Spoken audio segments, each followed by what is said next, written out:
Hey guys, good evening. In this workshop, I'm going to be talking about the general NBFCs companies. I mean the NBFC companies that cater to various spaces. Okay, so you guys must have seen me covering around 2021 banks, right, in various workshops, and then I've also covered the affordable housing finance companies. Now I move on to some different other kinds of NBFCs, starting with mass financials. So अभी mass financials के बारे में थोड़ा देख लेते हैं. Let's first understand like again, like when we talk about any particular workshop, you would see that I talk in a particular pattern here. I talk about the business model, the customer base, the geography that they cater to, the kind of loans that they lend, right? And then of course I talk about the Q1 FY24 number, the management guidance, the commentary, and of course like what are the things that the management expects the business to achieve for the shareholders going forward, right? So अगर आप mass financials का देखोगे, तो mass financials is basically an NBFC company catering mostly to people in the semi-urban to rural areas. Okay, और अगर आप mass financials का book को देखोगे, mass financials majoritarily lend करता है जैसे in the underserved, the unserved part of the economy. So जैसे tier 3, 4, 5, 6 cities हो गया, तो वहां पे mass financials का ज्यादा फोकस रहता है. अगर मैं उनको बुक के बारे में बात करूं, so 84% of the loan book जो मैस फिनेंशियल्स ने आज इकोनॉमी में देके रखा है, 85% of the loan book they are catering to the MSME space. तो 85% of the book MSME space के लिए दिया हुआ है. अब ये जो 85% है, इसमें से दो मेजर सेगमेंट है. एक है आपका माइक्रो फाइनेंस स्पेस और दूसरा है आपका SME space, right? Micro finance मतलब जैसे जैसे जॉइंट लेंडिंग ग्रुप्स होते हैं, तो वहां पे MAS financials has a big part of the book there. And the second is the SME space. SME space in the sense मतलब से किसी का दुकान खोल रहा है कोई, राइट? कोई अगर लेट्स से किसी का एनिमल हस्बेंड्री का बिजनेस है, या फिर किसी का पोल्ट्री का बिजनेस है, राइट? या फिर फॉर एग्जांपल कोई कोई ऐसे वर्किंग कैपिटल नीड हो छोटे छोटे कॉर्पोरेशंस का, तो उनके लिए मैस फिनेंशियल्स होते हैं, राइट? अगर मैं थोड़ा सा टिकट साइज का बात करूं, जो मैंने बात किया अभी, राइट, जो जो माइक्रो फाइनेंस लोन्स देते हैं, राइट, वो तो ग्रुप लेंडिंग होते हैं, बट माइक्रो फाइनेंस लोन्स का टिकट साइज होता है, मैस फिनेंशियल्स देते हैं up to 3 lakh rupees per borrower, right? लेकिन जो एसएमई लोन्स देते हैं, that can be up to 5 crore rupees per borrower. Got it? तो यहाँ पे मैस फिनेंशियल्स कॉन कॉल में यही बोला कि going forward they will be focusing more on the SME part than the micro finance part. क्यों? बिकॉज एसएमई पार्ट में आपका यील्ड भी ज्यादा मिलता है and you can have longer tenure loans. मतलब अगर अब मैं मैस फिनेंशियल्स का बोलूं, तो ये एसएमई और एमएसएमई जो लोन्स देते हैं किसी का let's say working capital needs के लिए, कोई बिजनेस का, तो वो 3, 4, 5 साल तक का दे सकता है. Got it?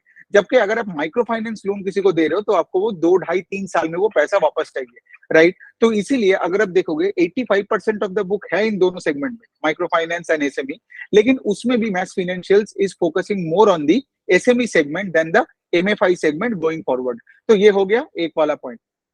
अगर मैं बात करूं the remaining 16% of the book, तो मैस फाइनेंशियल्स का वहां पे आप देखोगे उनका एक टू व्हीलर लोन बुक है.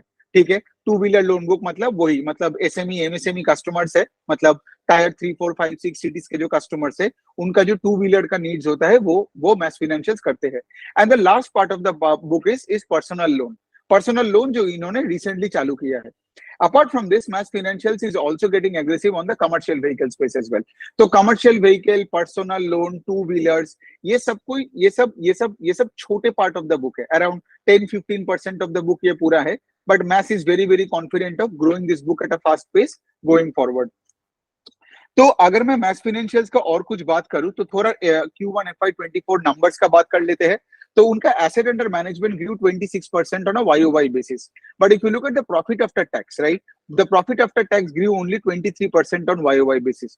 सो अगर आपका पैट का growth is less than your book का ग्रोथ, द लोन बुक का ग्रोथ, मतलब कंपनी के पास ऑपरेटिंग लेवरेज नहीं है, तो वो थोड़ा मुझे एक नेगेटिव चीज लगा.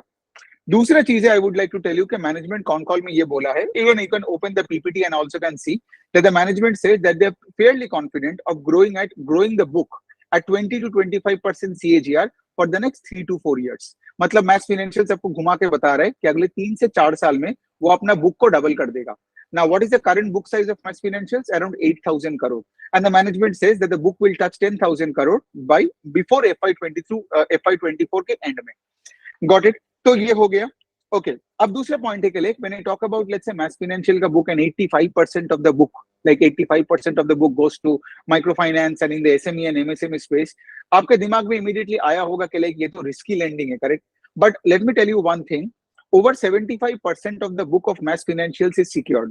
तो अगर मैं किसी को एसएमई लेंडिंग करता हूँ या माइक्रो फाइनेंस लेंडिंग करता हूँ, I know micro finance lending is unsecured in nature, right, but there are SME and MSME lending जो करता है या टू व्हीलर लेंडिंग करता है, मैस फिनेंशियल्स को पता है कि लाइक उनके पास वो कोलैटरल भी है.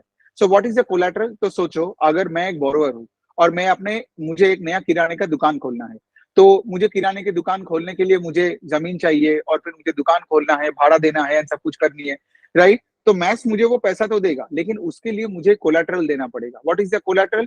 The collateral is mostly the house in which I am staying in, right. तो यही है मैस फिनेंशियल्स का रिस्क, मतलब उनका रिस्क मैनेजमेंट का ये एक बड़ा हिस्सा है, राइट. एंड बिकॉज एक तो पॉइंट है कि like MAS financials do not believe in cash flow देख के उसको पैसा देना. Like for example, what you see, like the companies like Poonawalla FinCorp and YouGrow Capital are doing, right? मतलब बिजनेस का कैश फ्लो देख के उनको और लोन देना.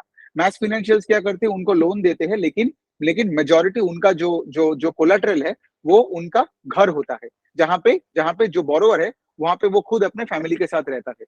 तो इस तरीके से आप देख सकते हो, this is the difference. So it's nothing good और bad, but different businesses have different models in risk management. तो ये है मैस फिनेंशियल्स का.